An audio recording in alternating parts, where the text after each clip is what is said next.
Some people have never forgiven Moby for his license everything strategy. I remember the time when someone tried to sell Moby's soul on eBay. And if you bought it, what you got was a big empty jar full of air. So there are 3 case studies on selling out.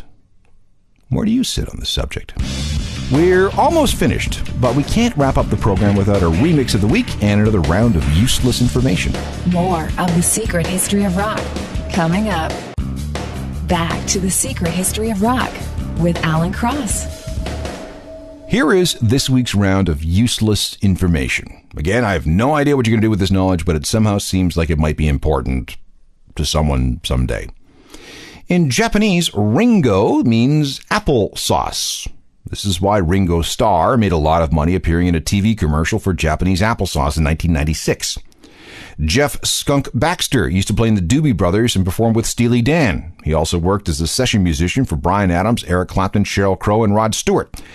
In the middle 1980s, he made the transition to consultant for the U.S. Defense Department.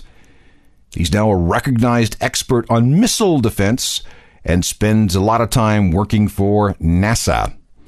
And speaking of science geeks, Ed Robertson of the Barenaked Ladies is a huge one. I've actually had conversations with him about physics and cosmology and string theory. He's a really big fan of a book called Big Bang by a science writer named Simon Singh. So now you understand why he was so excited when he and the ladies were asked to write the theme song for the Big Bang Theory.